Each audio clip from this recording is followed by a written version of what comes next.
जय श्री कृष्णा मित्रों, आपका मेरे चैनल पर हार्दिक स्वागत एवं अभिनंदन। मित्रों, बहुत समय के पश्चात मैं यह हमारा ज्योतिष सीखने और सिखाने का कार्यक्रम प्रारंभ करने जा रहा हूँ। वैसे मैं प्रारंभ करने वाला था, किंतु आप ही में से किसी दर्शक ने, प्रिय दर्शक ने मुझसे संपर्क किया फ़ोन के माध्यम से और कहा कि आप मेरे पुत्र एवं पुत्री की जन्म कुंडली का आप वीडियो बना करके विश्लेषण करिए और हमें बताइए। तो इसलिए मुझे यहाँ आना पड़ा। तो अच्छा हुआ, मैं इस श्रृंखला को अब आगे बढ़ाता रहूँगा और स्वयं भी सीखूँगा और आपको भी कुछ ज्योतिष के बारे में बताने का प्रयास करूँगा।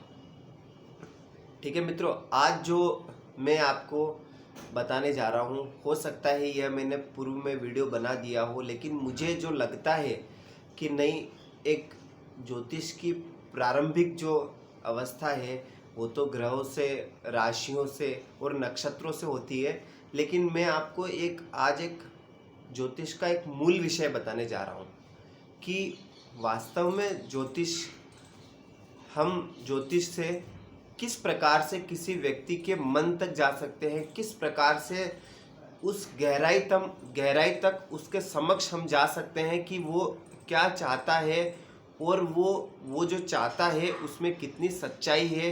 क्या कोई व्यक्ति जब किसी ज्योतिषी के समक्ष प्रस्तुत होता है तो वह कहता है कि मैं पंडित जी, मैं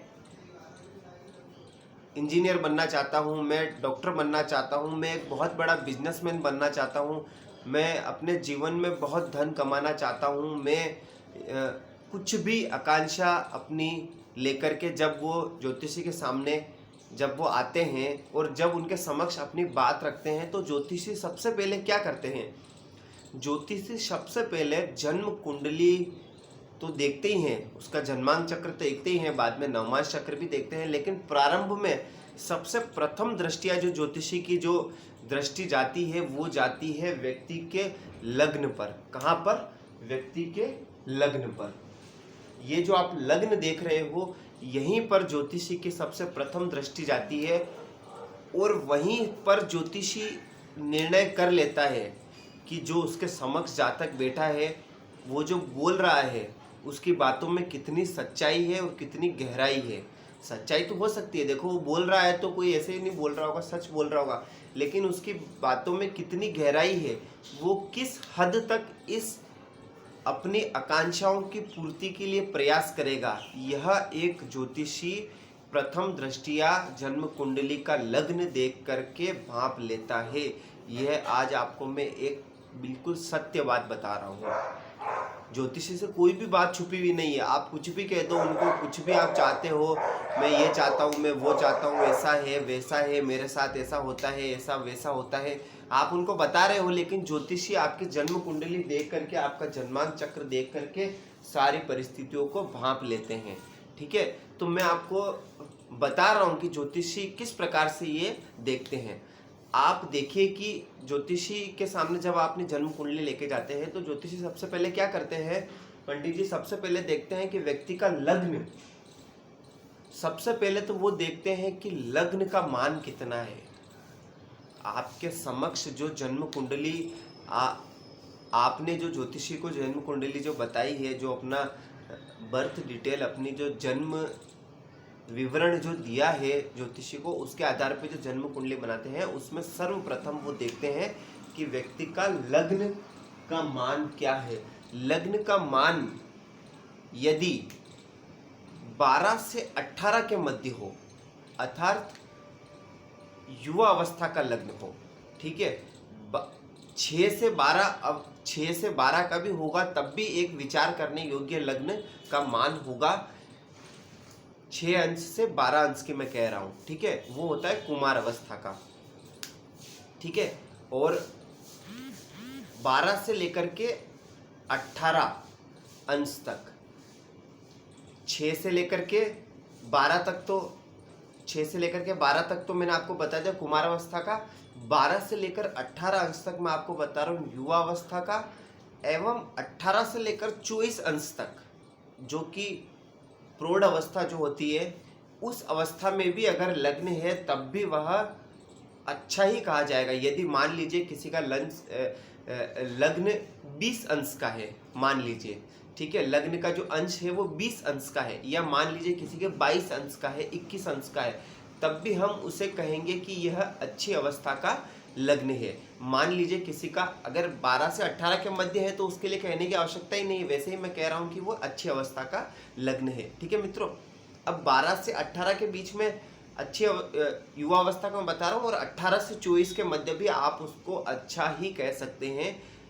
मैं अपने अनुभव के आधार पर आपको कह रहा हूँ कि अगर 18 से 24 के बीच में लग्न है तब भी वह व्यक्ति अपनी आकांक्षाओं की पूर्ति के लिए भरपूर प्रयास करता है, भरपूर।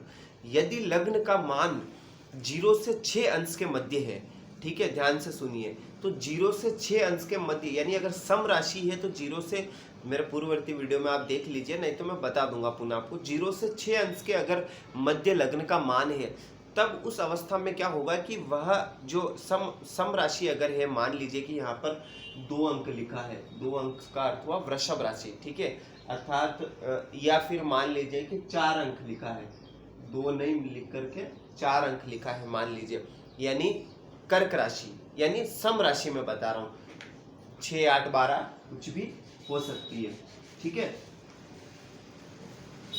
तो अब जैसे कि आप जैसे कि देख पा रहे हैं कि अगर मान लीजिए कि 6 से 12 के मध्य है, नहीं, मैं अपने विषय पर पुनः आता हूं कि अगर 0 से 6 अंश के मध्य यदि लग्न है, ठीक है, तो 0 से 6 अंश के मध्य क्या होगा कि सम राशि है तो मृत अवस्था में होगा। तो मृत अवस्था में होने से क्या होगा कि ऐसा व्यक्ति क्या करेगा कि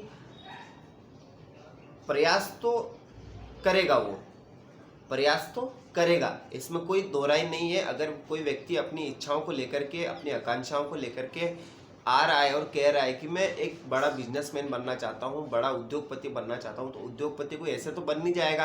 अगर पिताजी की फैक्ट्री है और वहाँ जाके बैठना है तो वो एक अलग विषय है।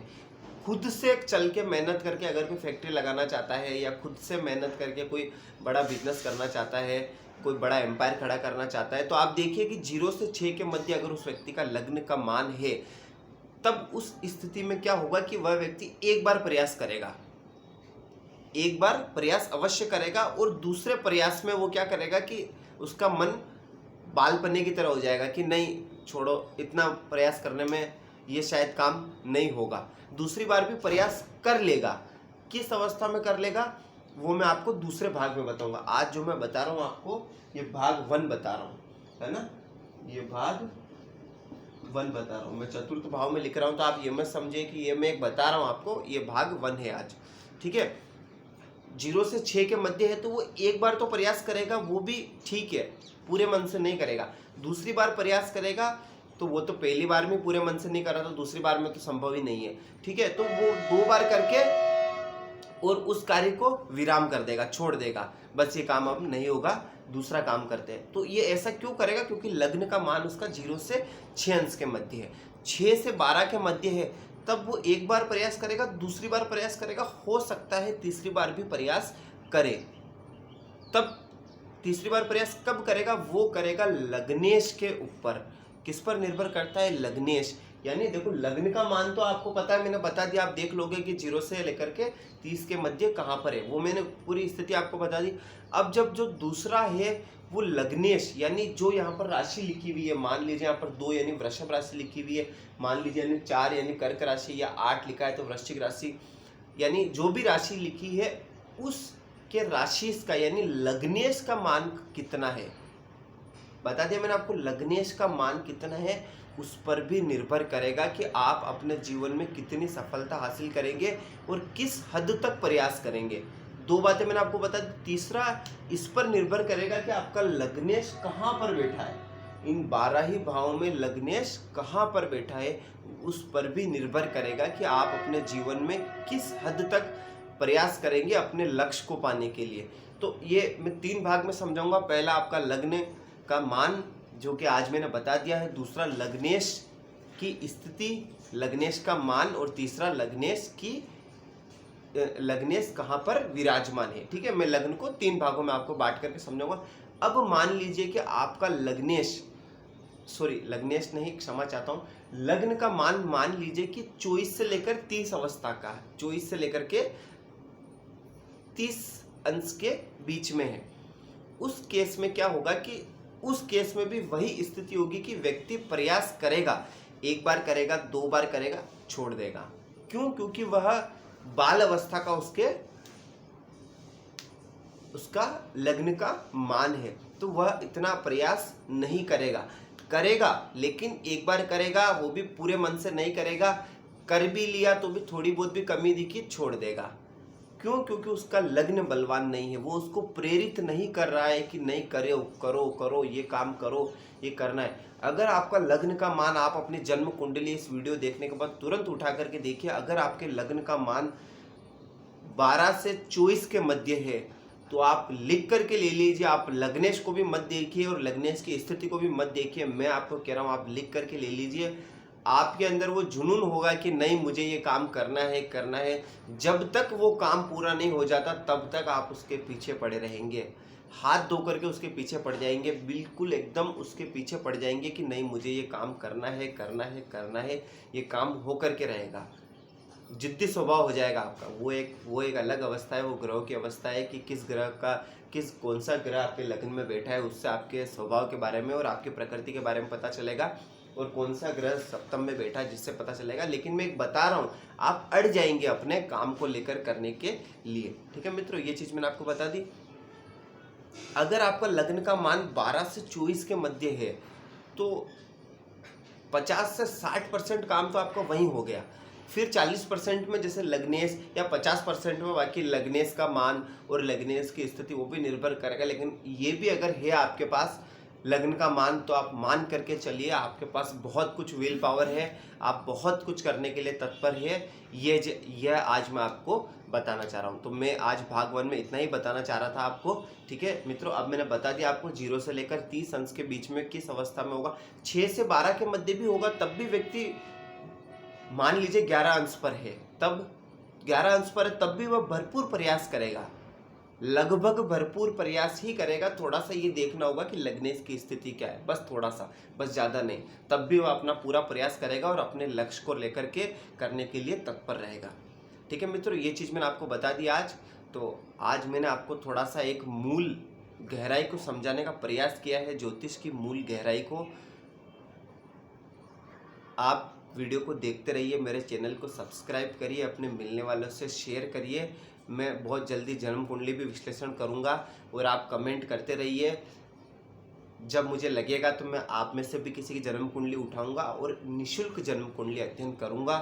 और अगर आप मुझसे जन्म कुंडली अध्ययन कराना चाहते हो तो संपर्क सूत्र है ही, आप जन्म कुंडली अध्ययन करवा सकते हो संपर्क करके।